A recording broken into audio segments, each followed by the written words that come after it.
At mainit na mainit pa rin ang mga issues ng bayan natin. Usually, kapag natapos ang eleksyon, medyo bumababa ang tensyon. Pero itong kakatapos na eleksyon, medyo marami po tayong mga issues na kinakaharap. Nandiyan po ang mga kaliwat kanang protesta dahil sa dami ng mga katanungan ng mga Pilipino na hindi nasasagot ng COMELEC at bukod dyan sa mga napakaraming hindi nabilang na boto na 17 million, binigla tayo kahapon doon sa mga hindi pinaupo na mga kandidato na parang lumalabas, parang maka Duterte itong mga mga party list na ito Paano mo nasabi? Siguro naman Duterte itong isang party list, yung isa naman ano ba yung isang BH bagong henerasyon. Oo. At kasama po natin ngayon, syempre mainit na mainit galing pa sa Supreme Court. Ayun. Talagang gigil na gigil ang ating idol na si Chairman Ronald Cardema, ang chairman ng Duterte Youth Party List. Magandang gabi, sir. Good evening po, Boss Dada, Coach Oli, and Boss Banat Bay. Ay, boss. Magandang araw. O yan. Banat. O ito, pag-usapan na natin kasi diniscuss ko yan sa ating vlog itong nangyari sa inyo na sinasabi nga ng COMELEC, dapat post muna tayo at huwag muna kayong proklama. Ano po ba ang pinakapaliwanag sa inyo? Yung talagang konkretong paliwanag sa inyo ng COMELEC kung bakit hindi kayo pinoklama? Yes, sir. Ang isang sentence lang yung paliwanag nila kahapon.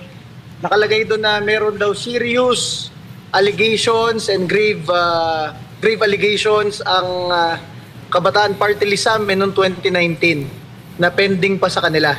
So because of that, i-hold daw muna ang proclamation ng Duterte Youth Party List. So, sabi ko nga po sa kanila, kanina sa support sa ating pinasa, kung gano'n pa ka-serious yun, bakit pinatagal nila ng lampas kalahating dekada? Diba? Sabi ko, pending naman yun noong 2019 pero binigyan tayo ng proclamation noong 2019. Pending naman yun noong 2022 pero pinaupo naman tayo at binigyan ng proclamation ng 2022. Bakit po ngayon na tayo yung nasa top at makakaupo ang tatlo nating pro-Duterte na mga congressmen, bigla na lang sasabihin yung napaka-serious nung final ng sa inyo, Kabataan Party List, i-hold muna kayo. Grabe. Ano daw po yung dahilan ng ng Kabataan Party List sa inyo? Ano yung kanilang akusasyon sa inyo? Nako, ito, boss, talagang kahit yung mga nanonood sa ating mga Pilipino ngayon na milyon-milyon, kahit hindi abogado, talagang mabobobo dito sa final. Ang final ng Kabataan Party List po, sa Duterte Youth Party List, nag-speech daw po kasi ako noong 2019, sabi ko, kapag kami nanalo, lahat ng aming pondo ay ibibigay namin sa taong bayan, wala kaming kukurakutin kahit piso. Ano masama ron? Vote buying? Dapat palang sinabi ninyo, bubulsan nyo na lang. Ulit. So, Medyo naputol. yung statement na yun. Sabi ko nga po. Sir, medyo naputol. Pakiulit po yung speech, yung Yes, po. nandun tayo sa may bandang speech. Naputol Yes po. Ang speech ko po noong 2019, sabi ko, pag kami sa Duterte Youth Party List ay nanalo, lahat ng aming pondo ay iaalay namin sa taong bayan. Wala kami kukurakutin kahit piso. Ayun. So wala daw silang kukurakutin kahit piso.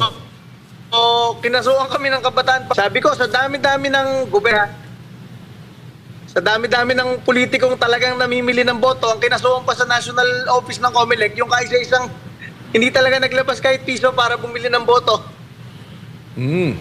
Sige lang. Dapat siguro sinabi nyo, yung sasahurin nyo, kukurakutin nyo.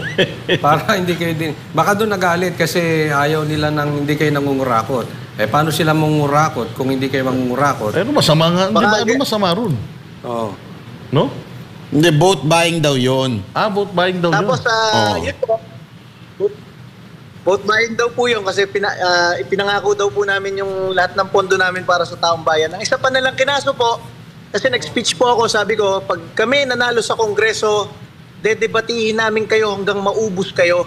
Ang ibig ko sabihin, yung parang kami ni Jim Paredes, nagdedebate, kami ni Kaloy Zarate ng Bayan Muna, nagdedebate, hanggang natalo na sa Kongreso, yung Bayan Muna. Yun ang ibig sabihin ko. Ang final sa akin, sinabi ko daw, hanggang maubos sila sa Kongreso, promoting violence daw, tantamount to mass murder. Yun talaga yung nakatouch doon sa kaso po. Promoting violence, tantamount to mass murder daw po ng mga lefties sa Pilipinas. So, yan po yung mga pending cases sa amin. Noong 2019, kaya po talagang masabi nyo, house show talaga ng mga kaso. Yan ang pinampigil sa amin ngayon pag upo namin kahapon. Silipan, ano? So, yan nga yung sinabi nyo nung isang araw pa na dahil daw uubusin daw ninyo. Hindi ko kaya kamag-anak ni Claire Castro itong Kabataan Party List Representative. Pareho ng interpretasyon sa bloodbath. Castro din eh. Castro din nga. O nga pala. Isa pala sa kasama nila. Pinsan. Castro din. Ngayon, meron kayong nabanggit doon sa inyong statement na sinasabi ninyo, may ibubulgar kayo kung hindi kayo pauupuin. At pinipilit nga kayong paaminin ng isang TV host din, isang radio host. Baka naman gusto nyo nang sabihin kung ano yung isa sa mga ibubulgar ninyo dito sa SMNI.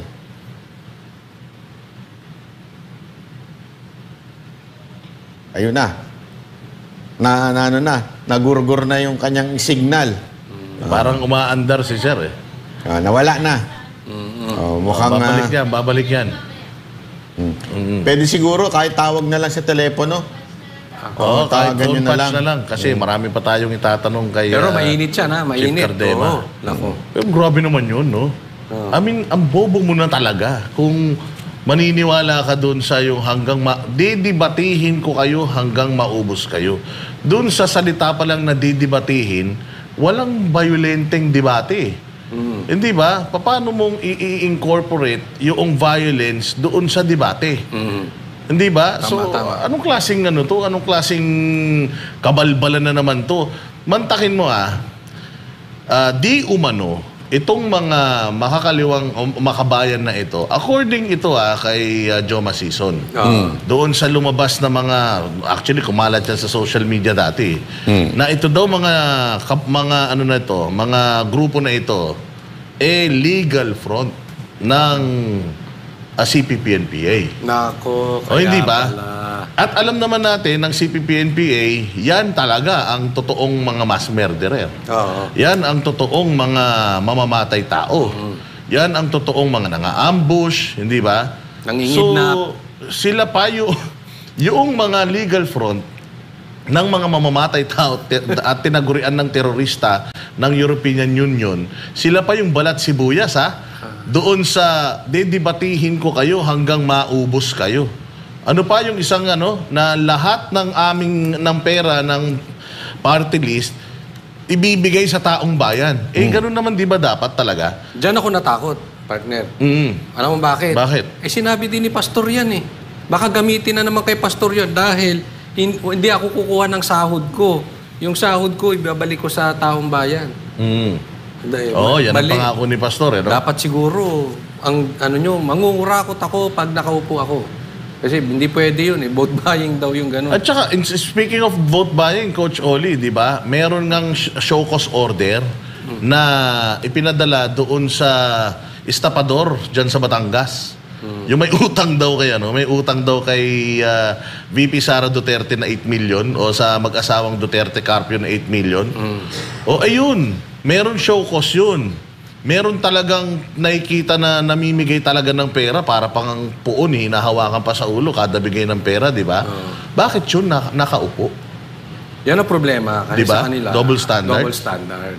Wala namang problema kung kayo ay magpapatupad ng isang batas. Gawin nyo sa lahat. Kaya ngayon nagagalit ang taong bayan dahil sa mga katulad niyan. Yung iba nga, may mga kaso pa. Hindi nyo naman sinisita. Hinayaan nyo lang. Eto, may nag-file lang. Kasi ang dali mag-file. Diba? Kahit sino ngayon mag-file. Eto ang gusto kong itanong mamaya kung andyan dyan na si Chairman. Chairman, nandiyan dyan na po ba si Chairman? Yes po, sir. Yes, Ayun, ako, pasensya na. Medyo naputol dahil mukhang kayo ay gumagalaw. Kala ko kung sinong chairman Chairman Garcia. Untikan na. Sana si Chairman Garcia at saka si Chairman Cardema ang palagay ko may bago tayong aabangan na magdidebate, no? Matindi pa naman ito si Chairman Cardema pagdating sa bakbakan talagang debate, hindi umaatras to mantakin mo 3 kongresista sana ang na Maka Duterte ang mailalagay natin sa Kongreso. Pag sinabi mo Maka Duterte, para sa Bayang Pilipinas yan Mahal ang Bayang Pilipinas yan. 3 seats sana yan. Malaking bagay yan. Isa sa pinakamaraming boto na nakuha ito na party list. Di ba? At Chairman Cardema, deserve nyo daw yan. Sabi ng kabataan. Sabi ko nga po kanina sa Supreme Court, itong kapal ng pagmumukha nitong kabataan party list na to, 300,000 lang nakuha nila. Ibig sabihin, hindi pa 2% yun ng boto ng party system. Ibig sabihin, hindi naman talaga dapat sila nakaupo. Kasi 2% dapat ng boto ng party system para ka makaupo. Kaya lang sila nakaupo, sila yung tirang-tira na doon sa may mga dulo-dulo. Ganon, pinagbigyan na lang. So itong 300,000 na to, na boto ng kabataan party list, pinagyayabang nila, yung sa Duterte Youth Party List po, 2,300,000. Kahit tanggalan mo ng 2 million, actually mas malaki pa yung 330,000 namin kaysa sa 312,000 nila. Kaya ang masasabi ko dyan, kami sa Duterte Youth Party List, kami ang nagbabalik ng death penalty para sa mga kurakot, mandarambong, teroristang NPA at mga heinous criminals. Kaya ako nabibisit dito sa mga taga-kabataan party list, yung sinasite ko lagi na miyembro nila na mga napatay na NPA, hindi ko nilalahat Pinabanggit ko mismo yung pangalan ng tao, kung saan nag-rally na miyembro nila, kung saan campus, at kung saan napatay bilang NPA. Tapos sinasabihan nila ako ng red tagger daw ako, dapat daw ma-disqualify na naman yung Duterte yung red tagger daw. Kapag po binabanggit ko sila, dinediretso ko kung sino yung napatay na miyembro nila na NPA po Chairman, diretsuhin ko na yung tanong ko kasi kanina ko pa gusto itong itanong. Ito bang tungkol sa nangyari sa inyo ngayon ay sa tingin ninyo may kinalaman dito ang presidente dahil before the election nagsampa kayo ng impeachment patungkol diyan. So tapos after the election 3 upuan ang napanalunan ninyo. Ang naipanalo ninyo. So delikado yan. Baka magsampa kayo ng ituloy itong impeachment. Ano po kaya? Sa tingin ninyo, may galaw dito ang presidente? Yan hindi ko po masabi. Pero baka yung mga tao sa ilalim niya gusto siya mapasaya. Di ba? Sasabihin na, boss, hindi po namin pinaupo yung Duterte Youth Party List kasi magiging 3 sila sa Kongreso. Mga ganyang style ba sa Malacanang? Pero masabi ko po, talagang alam nyo, ninong natin si Bongbong Marcos. Kahit si Speaker, ninong namin. Pero nung nakita namin ginawa kina Pangulong Duterte at kay Vice President Sara Duterte yung mga panggigipit na yan, hindi kami nagdalawang isip. Talagang ang kinampihan namin si Pangulong Duterte at si Vice President Sara Duterte. At dahil doon, tinanggalan kami ng pondo last year pa. Pero masabi ko sa inyo, kahit ganon, talagang isang karangalan para sa amin ang makasama ang ating mga Duterte supporters, ang ating mga kababayan Pilipino sa pagtatanggol kay Pangulong Duterte at sa pagtatanggol sa ating bansa laban sa mga kalokohan ng gobyerno nito. Sa inyong opinion lang naman, sa tingin nyo, sino itong nagpapasaya na gustong mapasaya ang presidente? Hindi ko mahulaan. Ang dami nilang gusto magpasaya dyan Ang daming faction daw dyan sa Malacanang malay natin, kung taga-Comelec gusto pasayahin ng presidente kasi sila may hawak ng proklamasyon. Malay natin yung mga may hawak naman ng budget ng Comelec, di ba? Inutusan sila na gawin nyo to or else, di ba? Mga ganyang style po ba dyan? Ito tapos, merong interview meron silang itong pag-uusap ni Katunying. Nasabi nila magtrabaho na lang tayo at unity, yung ganun ba, parang lumalambot at parang gusto na makipagsundo. Tapos noon, lumalabas na ibang sinasabi niya, iba yung ginagalaw. Dahil, in my opinion, may galaw dito ang presidente doon sa ginawa sa inyo. So, anong masasabi niyo dyan na para tila di umano, magkaiba yung sinasabi at ginagawa ng presidente? Ang masabi ko dyan, nabudol na tayo lahat, na milyon-milyon Pilipino, huwag na uli tayo magpaputol. kahit ano pang sabihin ng mga yan. Alam nyo, noong 2016, tumulong ako dyan. Kami Duterte Marcos na campaigner. Tapos nung hindi sila nakaupo bilang vice-presidente, at ako, isa ako sa mga appointee ni Pangulong Duterte, ako lagi nilalapitan ng aking ninong Bongbong. Tapos sa mga events ko sa NYC, siya ang guest of honor and speaker sa mga sangguniang kabataan lagi. Tapos nung mga panahong yon, mayroong mga Christmas party sa kanilang bahay, may mga patawag sa kanilang bahay. Isang miyembro lang ng Kongreso umattend. Congresswoman Cardema lang ng Duterte Youth Party isang umattend kasi ninong namin siya. Tapos nung 2021, naglipat kami ng aming assistance funds sa Ilocos para tulungan yung aming kinakapatid na si Sandro. Kasi ang kalaban mga Fariñas, mahirap na kalaban, malakas kasi sila. Alam nyo, pagkapanalo nila sa Kongreso at pagka-presidente, simula nun, hindi talagang kahit isang patawag sa Malacanang, wala. At kapag nakasalubong mo, yung parang 3-seconder na hi, hello lang, ganun lang. Parang nakalimot. So, masabi ko sa inyo, tapos, yung tinulungan ko pa siya ng 5 taon galing National Youth Commission, siya pa yung nagtanggal sa akin sa National Youth Commission. Kaya masabi ko sa inyo, yung fixed term po ako sa NYC kasi merong NYC law na nakalagay doon, fixed term kami kahit magpalit ng presidente and everything. At alam niyo kung sinong author ng mismong batas ng NYC law? Congressman Bongbong Marcos. Pag tinignan niyo yung profile niya sa Senado at sa Kongreso, yun ang pinagmamalaki niyang batas niya, NYC law. Kaya lang po, after 30 years, kumbaga kung si ERAP tinanggal ni Gloria pero hindi matanggal ni Gloria yung mga NYC official ni ERAP, kung si Gloria pinakulong naman ni Noynoy pero hindi naman matanggal ni Noynoy yung mga NYC official ni Gloria kasi nga fixed term po, ang kauna-unahan pa lumabag ng batas ni Bongbong Marcos sa NYC law, si Bongbong Marcos mismo. Kaya masabi ko, huwag tayo magpapaniwala. Yung mismong batas niya, hindi niya sinunod Paano pa yung karapatan at mga batas ng mga karapatan ng mga tao at batas, iba't ibang batas sa ating bansa na hindi niya alam.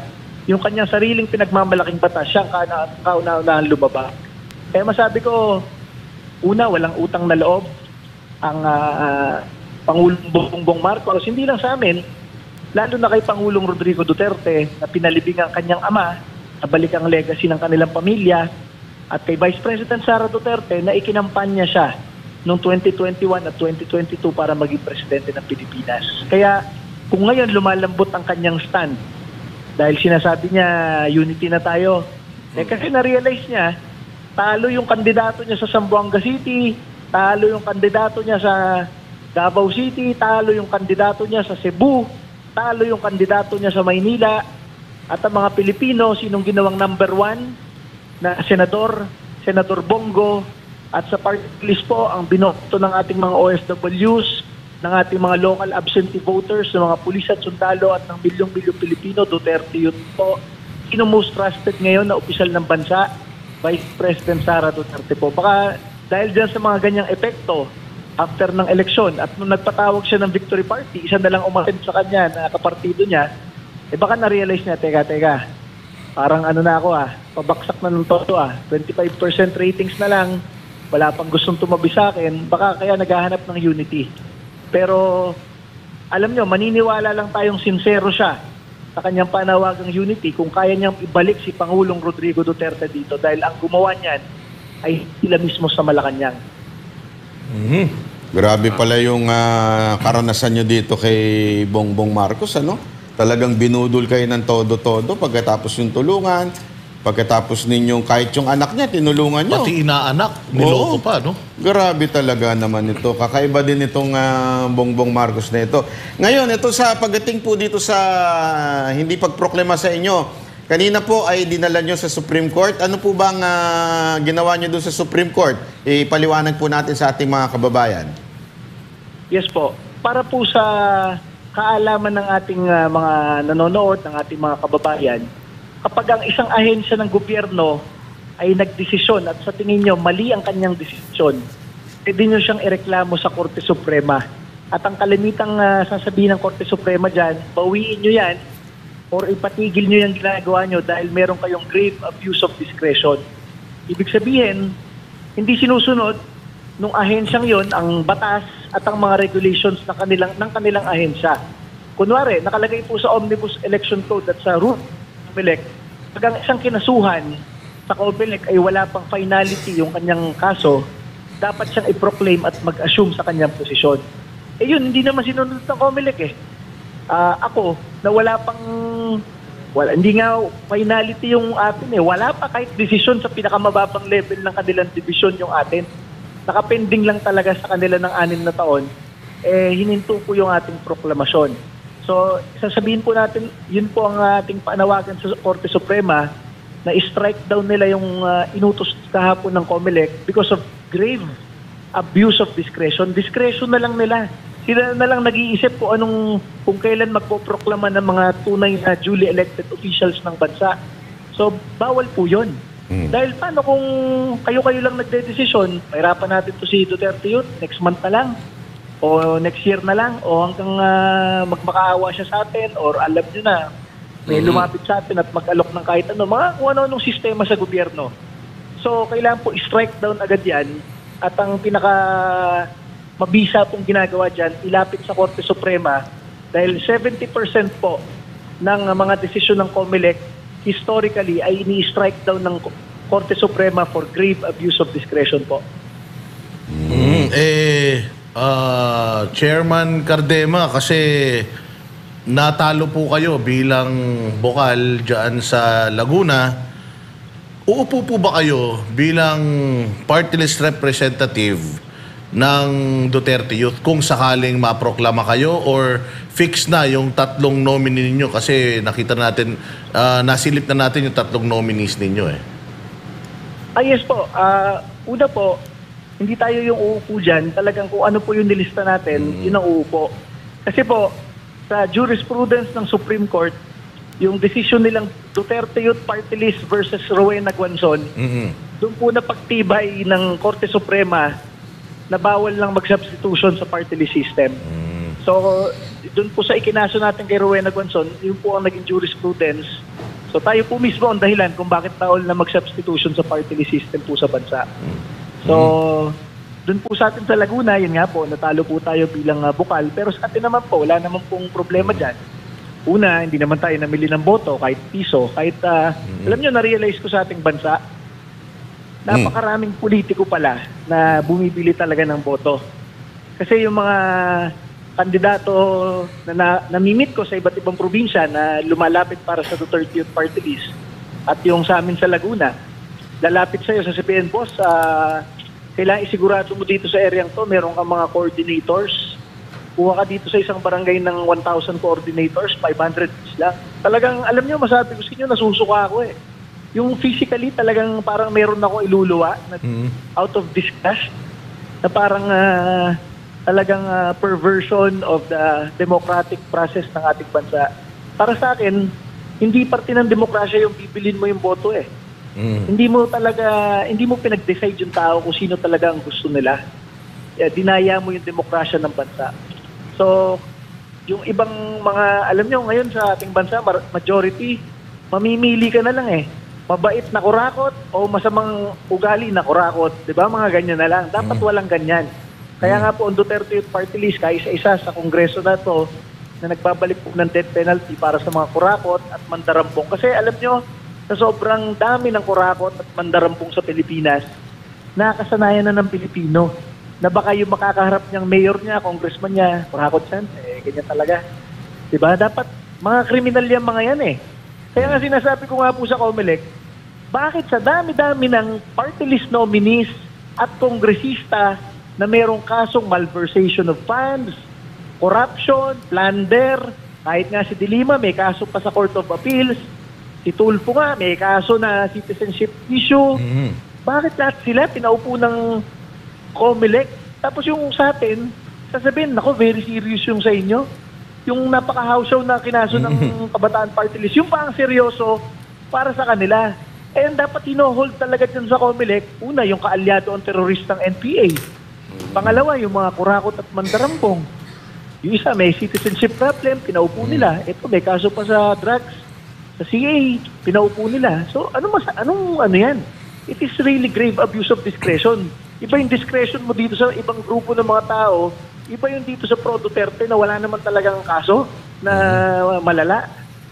Kaya ako na itanong, Chairman, kasi baka kinakatakot ng Kabataan Party List na baka mag-substitute kayo, umupo kayo. Pero sinasabi mo nga na hindi na pwede yun and na-open up mo yung kay Chairman Guanzon, hindi kaya mangyari din sa iyo yun na meron ng utos ang Supreme Court pero hindi pa rin kayo paupuin. Kasi ganyan din ang nangyari kay Madam Guanzon di ba, na hindi na siya nag-substitute, iba na yung pinaupo pero hindi pa rin sila binigyan ng seat sa Congress.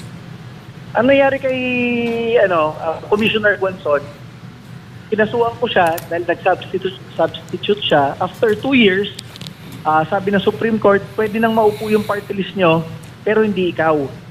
Tapos, ang ginawa ni Commissioner Guanzon last November, ang pwede na silang umupo, hindi pa rin niya pinaupo yung qualified nominees nila. Ang sinubstitute niya, mga bagong kaibigan niya na tatakbo ngayong 2025.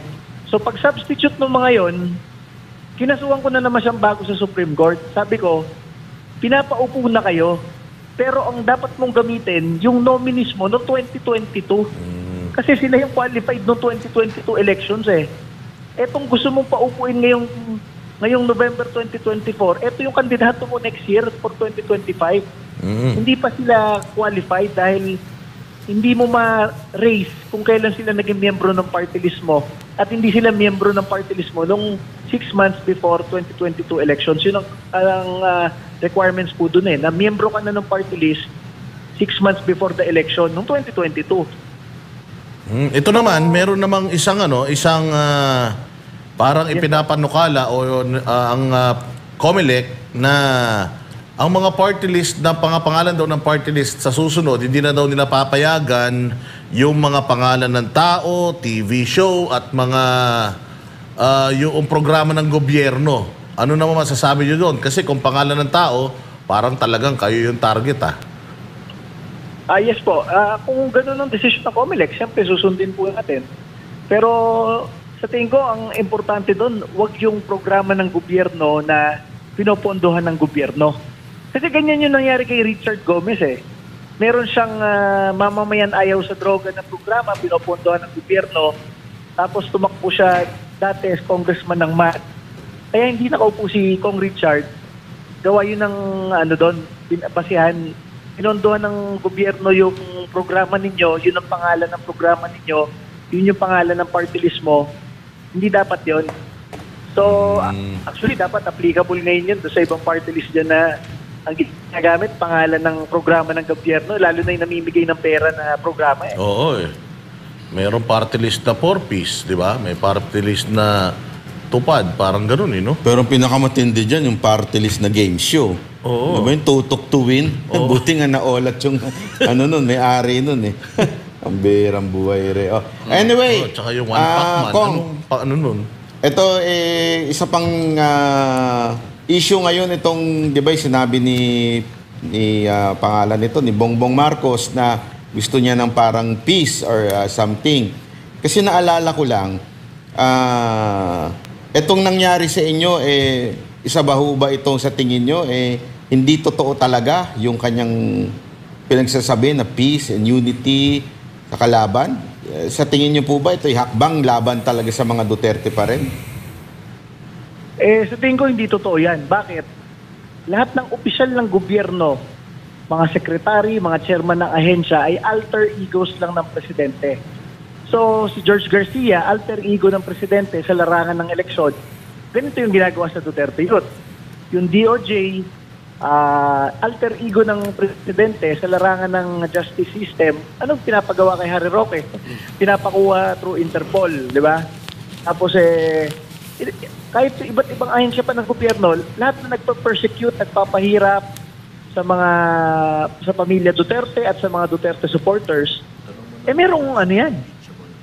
Either tinotolerate ng presidente o talagang hindi niya alam dahil medyo weak yung kanyang leadership, ganun na yung ginagawa ng kanyang mga alter egos, paano mo mayu-unite yung bansa? Paano ka magre-reconcile sa mga Duterte at sa milyong-milyong mga Duterte supporters kung ganyan ang ginagawa ng inyong administrasyon? Kaya maniwala lang ako Kung mapahinto niya yung impeachment trial kay Vice President Sara Duterte, kung mapabalik niya si Pangulong Duterte dito sa ating bansa at ayos niya lahat ng issue dito sa ating gobyerno, yan, baka maniwala tayo na baka nga tapat sa kanyang sinasabi na gusto na niyang ayusin. Kaya lang, hindi naman natin nakikita Pagbanggit niya niyan, pinapahirapan kami sa COMELEC, pinapahirapan si Harry Roque, pinapahirapan ng ating mga iba pang Duterte supporters. O paano tayo maniniwala dyan? Butol lang yan pag naniwala tayo. Sa tingin mo, Chairman, yung tong ginagawa ni Garcia ay impeachable? O balang araw, magsasampa ba kayo ng impeachment laban sa kanya? Ang problema sa Kongreso, pinag-aralan mo na yung magandang legal arguments kung bakit dapat managot yung taga-gobyerno through an impeachment complaint. Ayaw i-receive mismo yung mismo impeachment complaint mo sa Kongreso. Ang sabi lang sa amin nung isang linggo, wala po si SecGen, hindi po marireceive yan. Sabi ko, nakalagay sa rules ng House, it is the office of the Secretary General who shall receive verified impeachment complaints.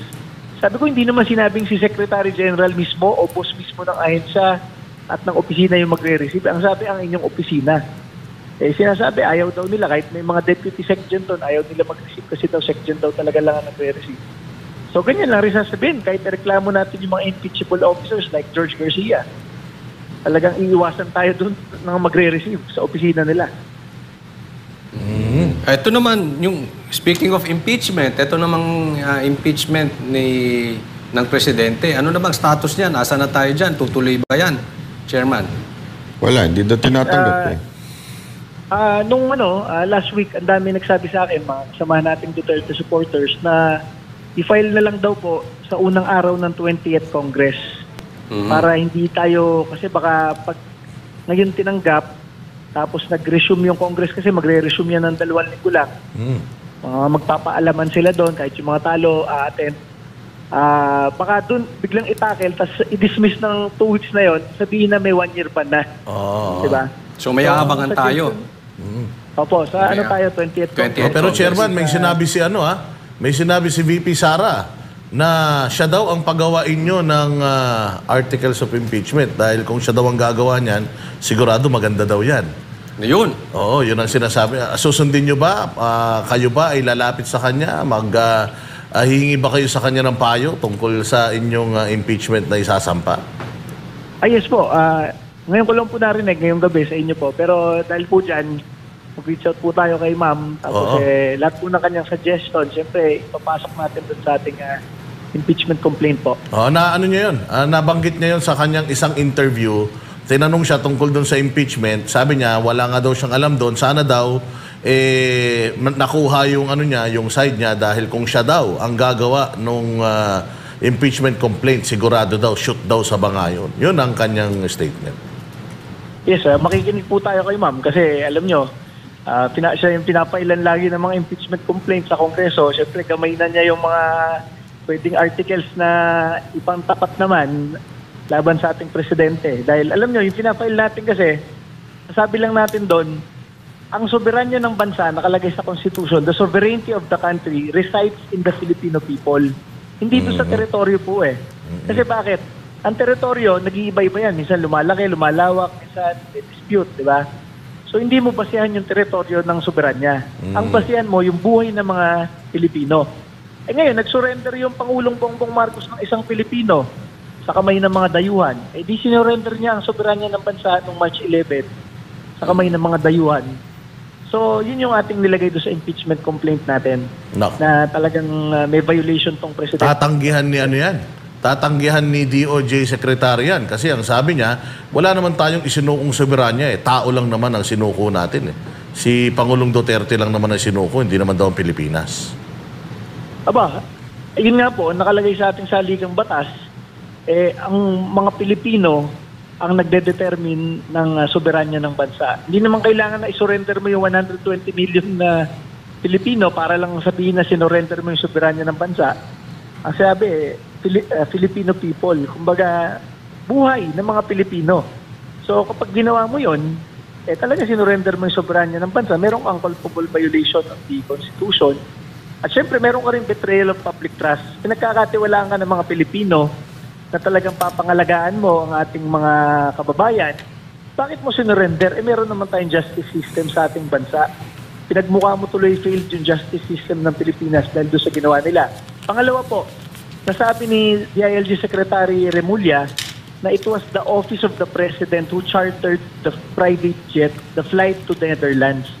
Ibig sabihin, mismong opisina ng Pangulong Bongbong Marcos ang nagbayad gamit ang ating buwis para gastusan yung pagpapadala ka kay Pangulong Duterte doon. Talaga siya ang mananagot dapat doon. Chairman, merong dalawang aabangan ng taong bayan sa inyo. Yung una, yung pagtakbo ng impeachment sa presidente. Pangalawa, itong aking tanong. No, yung sinasabi niyong marami kayong ibubulgar tungkol dyan sa paggawa ng pera ng Kamara o ng Kongreso at COMELEC, baka mabigyan mo kami ng isang sample dyan nang mabawasan yung mga inaabangan ng taong bayan sa inyo. Yes po. Alam nyo, ano siya hindi siya, yung parang hindi mo siya kayang i-enumerate sa sobrang lawak ng kalokohan sa gobyerno at sa iba't ibang ahensya ng gobyerno.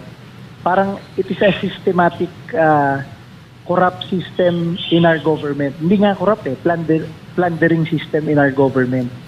Na masabi ko sa inyo, ang mga nakakaalam lang ay mga incumbent na kongresista, incumbent na senador, mga dating senador, dating kongresista, at syempre yung mga ahensya ng gobyerno na talagang nilalagyan rin nila ng pondo. Kaya nga po masabi ko sa inyo dyan, pati mga kongresista humahawak ng malalaking pondo tulad ng pang-ayuda, hindi naman social welfare officer ang mga kongresista. Di ba? Na sila ang mag-identify kung sino talaga yung hirap na hirap sa buhay. Siyempre ang binibigyan lang nila yung boboto sa kanila at yung supporter nila. Di ba? Pangalawa, hindi naman engineer ang mga kongresista at senador. Bakit nagbibisi-bisi ang mga politiko natin pag-identify kung anong magandang tulay, kung anong magandang building, kung anong magandang karsadang ipatayo. At yan, masabi ko sa inyo, binabanggit paulit-ulit, yung mga flood control project na palpak naman lahat. Bakit kasi kongresista pinag-decide nyo kung anong mga proyekto yan? Dapat mga engineer, di ba? Ang problema mo kasi dyan, kung lahat ng kongresista ay magtatayo ng kanya-kanyang flood control project na hindi naman konektado sa susunod na distrito ng kabilang kongresista, di papasok pa rin ang tubig. So, kanya-kanya silang pagandahan ng flood control sa kanilang sariling lugar. Hindi naman nila tinukluban yung aapaw na ilog talaga. Kaya palpak yung mga proyekto dahil ang magde-decide sa mga proyekto ay hindi naman talaga mga engineer, kundi mga politiko ng bansa. Di ba po? Sa isang masabi ko dyan, alam nyo, sa sobrang lawak ng kalokohan sa ating gobyerno,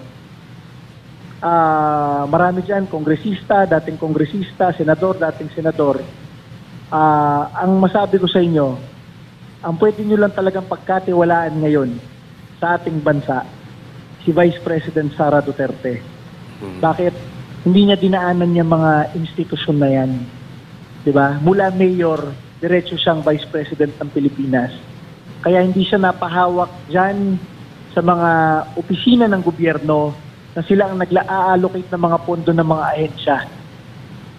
Parang sinasabi nyo dito, Chairman, sa aking panghuling tanong, parang sinasabi nyo dito yung legislative ang meron tayong malaking problema patungkol sa corruption. Pero idagdag ko dito, may involvement ba dito? Kasi patungkol to sa COMELEC. So, meron din bang korupsyon na naganap dito ngayon sa COMELEC? Hindi ko masabi yung specific na mga kaso at mga specific transaction. Pero una dyan, hawak ng Kongreso ang pondo ng COMELEC. Diba? Parang yung ginagawa kay Vice President Sara Duterte, yung independent constitutional body na COA, Commission on Audit. Ang sa atin nila, walang problema sa confidential funds ni Vice President Sara Duterte. Pero itong Kongreso, pinapatawag yung COA para ibigay sa kanila yung detalye at para silang maging korte, di ba? So, anong pamamaraan kung bakit nila pinapatawag? Ang sinasabi nila, in aid of legislation. Ano yung legislation? Yun daw national budget. Kasi every year sila nag-allocate ng budget. So kung ganun pala, lahat ng ahensya ng gobyerno, kahit independent, kahit constitutional body, pwedeng ipatawag ng Kongreso dahil lahat naman ng ahensya, Kongreso nagbibigay ng pera eh. So dito sa COMELEC, yan ang isa nating masasabi. Kung COA nga, kayang imanipula yung mga detalye at ang humawak ay Kongreso, dito na lang, sino ba nagpupunto sa COMELEC, kaya rin nilang mag-reach out dyan. Yan na lang ang term natin, mag-reach out sila dyan. At alam nyo sa COMELEC, talagang, mamaya inom ako losartan na, high blood kasi ako dito sa Kongreso at sa COMELEC. Lalo na pag nakikita ko itong makabayan. Sa COMELEC, katulad nung mga kaaway ko dati sa COMELEC, ang sinasabi nila, bakit ko daw tinatarnish yung honor, dignity ng COMELEC. Sabi ko, Diyos ko, alam naman ng taong bayan, alam ng maraming Pilipino na isipin nyo na lang yung sa amin. Kami ang kinasuhan ng vote buying sa COMELEC Central Office. Kahit piso, sa buong experience namin sa gobyerno, hindi kami nag-abot kahit piso para bumili ng boto. Kami pa ang nakasuhan ng vote buying. Yun, napakaraming politiko na kilala nyo na talaga naman bigay ng pera, 500 kada botante, 1,000 kada botante, 1,000 kada botante. Ibig sabihin, gumagastos sila ng 50 million, 100 million, half billion para bili ng boto ng kanilang mga distrito at kanilang probinsya. Wala kayong marinig na kahit isa doon kinasuhan ng COMELEC ng vote buying. Pero alam naman natin lahat sa kada bayan nangyayari po ngayon yun. Bakit ganun? Diba? So, ang daming anomalya sa gobyerno na merong kalang discretionary lang yung ginagawa mo sa mga ahensya na, ito, mga Duterte supporters to. Ito ang pagpraktisa natin ng ating vote buying, anti-vote buying regulations, like Duterte Youth Party List. So, mga ganyan po ba? So, sa mga ganyan pamamaraan na talagang inaabuso mo lang yung discretion ninyo, ano rin yun? It is part of the graft and corrupt practices in our country. Maraming salamat, Chairman Ronald Cardema, ang chairman ng Duterte Youth Party List. At ano na lang siguro, hingan na lang namin kayo ng final message sa ating mga kababayan na bumoto sa inyo at syempre inyo rin mensahe para sa COMELEC.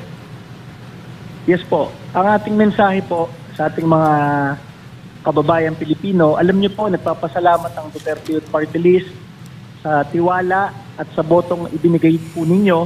Pag po chinek nyo ngayon, yung sa COMELEC website, yung local absentee voting, LAV, lahat po ng ating mga pulis at sundalo na hindi makaboto ng araw ng eleksyon, bumoto po sila doon. Ang number 1 pong binoto ng ating mga tropa ng gobyerno ay Duterte Youth Party List. Pag tinignan nyo po ang ating mga OFWs sa datos ng COMELEC, yung mga bumoto sa Amerika, sa Hong Kong, sa Middle East, sa Japan, at iba't iba pa ho, makikita nyo ang number 1 po sa karamihan ay Duterte Youth Party List. At dito po sa Pilipinas, 2 milyon, lampas 2 bilyon ang bumoto po sa atin. Para po makita tayo sana kahapon na maproklama at patuloy na manindigan at lumaban po para sa mga kababayan Pilipino natin, para sila ay magkaroon ng magaling na kinatawan.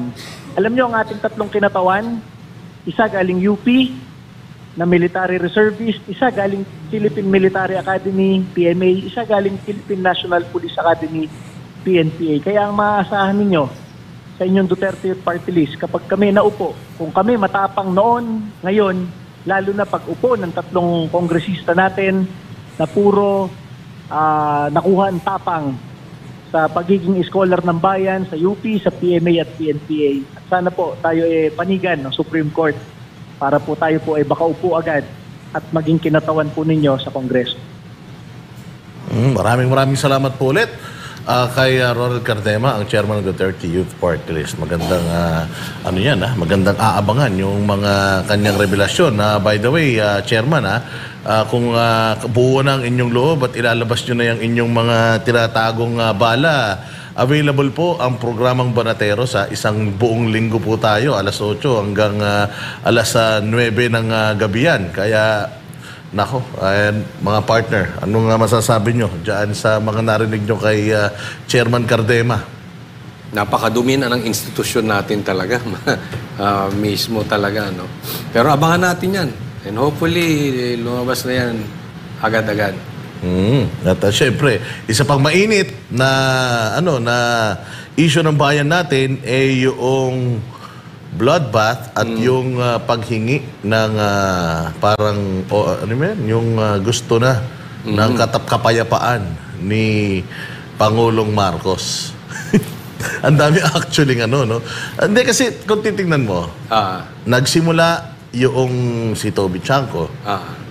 In-expose niya yung mga kongresista, in-expose niya yung nangyaring corruption dyan para lang matuloy itong itong impeachment. Tapos pagkatapos ng mga revelasyon na yun, eto na, biglang nag-apologize na.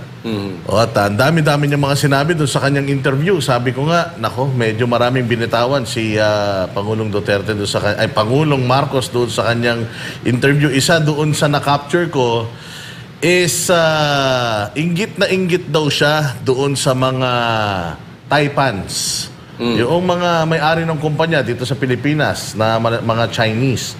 Na mga kaibigan daw niya. Mga mayayamang kaibigan ko, sabi niya na Taipan. Oo nga, hindi ko nga alam Galit sa China, pero mga kaibigan dito sa Pilipinas, mga Taipans, hindi ba? But anyways, sabi nga niya na, kasi daw, yung mga Taipans daw, kapag sila daw ay nagbigay ng utos, susundin na lang nung kanyang mga empleyado. Dito daw sa Pilipinas, pag nagbigay daw siya ng utos, ang dami daw niyang parang pakikiusapan. Tapos ang ibabalik daw sa kanya, nung mga pakikiusapan niya, baka makuha tayo. Anong ibig sabihin nun? Anong ibig sabihin sa'yo nun? Na baka makuha tayo, Coach Oli? Baka may gustong mangbulsa dyan. Hindi ba? Bakit ka sasagutin ng isang sekretary, halimbawa, ng sekretary na ikaw rin nagtalaga? Bakit kanya sasabihan na baka makuha tayo? Kung matino naman yung ipinagagawa mo sa kanya. So dito sa interview na to, nahuli mo na meron siyang mga inuutos sa mga gabinete niya na nagdududa sila o nagtataka sila, baka makuha sila. Baka isa na dyan yung PhilHealth, Coach. Questionable. Baka yung flood control projects. Pwede, no? Mga ganyan. Sa tingin mo, Banat Bay, itong ginawa ni Bongbong Marcos sa pagpapa-interview na to, in summary, ano sa tingin mo ito? Alam natin na kabulastugan to, charot ito. Pero do you think kailangan na niyang palitan yung mga PR person niya, Banat Bay? Hindi, siguro, kasi, naisip niya, tanga naman ng mga followers ko, tanga naman, naniniwala kaagad sila agad-agad. So, magdadrama na lang ako. Kasi hindi niya pwedeng i-deny yung fact na talagang olat sila. So, he has to do something about it. So, para magawan mo ng paraan yun, kunwari na lang, papakaawa ka na lang. Tapos, syempre, yung mga vloggers niyan, ang packaging niyan, sasabihin, tingnan nyo na, ang bait-bait ng Pangulo. Tingnan nyo na, habang itong si Sara Duterte, napaka-wild, galit na galit. Etong aming Pangulo, mabait. Hanggang doon na lang Yun na lang ang kaya niyang At saka alam mo kasi, pasensya na, pero tanga rin talaga yan si Marcos Sorry pero yan ang aking opinion, na mahina din talaga utak niyan. Siguro iniisip niya, tatanggapin ako ng tao basta magsabi ako na mabait ako. Kasi sinabi pa ni Katon Ying na, di ba, ang bait-bait mo, yan ang turing sa'yo. Hindi niya na magets. Alam mo, ang hida ng understanding nito ni Marcos, when you say mabait, it doesn't mean you're good. Di ba? Bakit?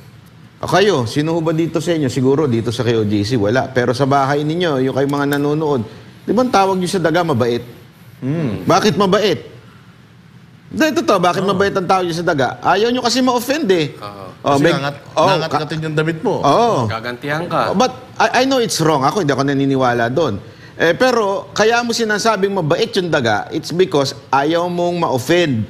Pero in reality, hindi maganda yung daga. Salot. So, ikaw, kaya kasi nasabihan ng mabait, para hindi ka lang ma-offend, pero ang reality, you are weak. Ganun lang kasimple yun. Ikaw naman, si tanga, mabait daw ako. So, mabait ako. So, mukhang ang dating, akala mo talaga mabait ka. Mr. President, hindi ka mabait. Weak ka. Mahina kang nilalang. That's the truth. Hindi natin pwedeng bagu-baguhin yun. Inamin niya for the first time in 3 years. Inamin niya na wala siyang nagawa. Inamin niya dun sa interview niya na wala siyang nagawa. Nasawa na ang tao sa politika at nagsawa na ang tao na iba ang priority, hindi sila. So at least ina-acknowledge niya yun. Pero hindi siya nag-apologize. Matatandaan natin, ang unang-unang presidente na nag-apologize sa Pilipino, si Gloria Macapagal Arroyo, yung I am sorry. Di ba? Natatandaan ninyo. So baka yun ang ginagamit niyang style to again win yung taong bayan. Pero ang hirap talagang paniwalaan ng sinungaling. Hindi pa rin kami at hindi namin makakalimutan na ang yabang-yabang mo pa habang sinasabi mo na walang human rights violations sa 16-day siege dyan sa KOJC. Habang taas noo ka pa na pinasisinungalingan na may mga pumasok na baril dyan sa KOJC. At tinawag mo pang bulaang propeta si Pastor Apollo Kibuloy. Hindi man direkta, pero alam natin na siya ang pinatatamaan mo. Tapos mabait ka, BBM. Maniniwala ba ang taong bayan kung nakikita nila iba yung ginagawa mo sa sinasabi mo? Meron ngang isang magaling na ekonomista na si Winnie Monsod, na sinabi niya, tinanong siya kung meron ba tayong makikitang pagbabago kay Bongbong Marcos itong susunod or huling 3 taon niya. Ang sabi ng tao, galit na to sa mga Duterte pero ang sabi ni Winnie Monsod, hindi. Walang pagbabagong nakikita sa tao na yan. Kasi wag mong titingnan yung sinasabi niya. Tingnan mo yung ginagawa niya. And if you're gonna judge him doon sa mga ginagawa niya, yung susunod na 3 taon, wala ka nang aasahan. Kasi usually, yung unang 3 taon, diyan nagtatrabaho ang mga kandidato Yung last half, Magnanakaw na lang. piniprepare na nila yung pangampanya nila para sa susunod na eleksyon. Di ba? Pero ito hindi, umpisa pa lang talagang ratsyada Hindi ba? Ratsyada kagad. Ang tao, biglang binaliwala. Ang daming pinangako na hindi tinupad. Tapos ito, hihingi ka ng hindi nga siya humingi ng tawad parang siya pa biktima na ayaw niya ng gulo, ginugulo siya Gusto niya bati-bati na Ano ba ang makakapagano sa iyo, Coach Oli, na para magbati-bati na kay presidente? Ano ba? Ibalik si Tatay Digong. Una, yung nga, drug test, hair follicle. Kasi kailangan mabalik yung tiwala ng taong bayan So, drug test, ibalik si Tatay Digong, at yung 20 pesos na bigas, gawin niya hindi lang sa Visayas, hindi lang sa Cebu, hindi lang isang araw. Dapat tuloy-tuloy yan. Dapat sa buong Pilipinas yan at consistent. Yung mga gawa-gawang kaso kay Pastor, kasama na yan. Naku, kasama na yan. Talagang... isang batch yan Kasi, pero ang ano kasi dito, baka sabihin nandito kasi tayo sa SMN baka sabihin na ano natin. Pero talaga namang... pero alam naman ng mamamayang Pilipino yan Oo na talagang halukay kaso. I mean, itong malaking example na lang yung ginawa sa Duterte Youth. Talagang pag ikaw ay kalaban, pag alam nilang talagang ang loyalty mo ay nasa Duterte, talagang gigipitin ka. Pero sa nangyayari ngayon, nakikita ko to si Marcos parang bulalo na. No, lumalambot na. Kailangan na niyang sumayaw. At kailangan niya nang amuin ng Duterte. Kaya nga nakakatakot niya, baka mamaya maging tulay na naman si Aimee. Magkaroon na naman ng unity team. Naku, wag naman sana. Kami hindi napapayag. Tanong ko lang sa mga viewers, kung magkaroon na naman ng unity team, papabudol ba kayo ulit? Naku, para sa amin or para sa akin, wala na. Hindi strategy yan. Wala nang dyan. Oo, strategy. Baka sabihin ng mga vloggers nila, strategy na naman yan, may unity team.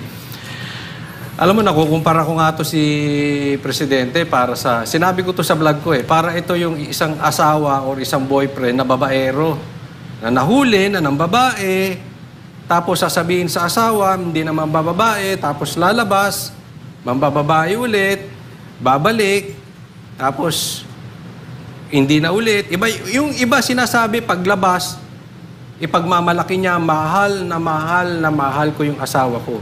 Pero nang bababae, tapos babalik na naman, iba ang sinasabi.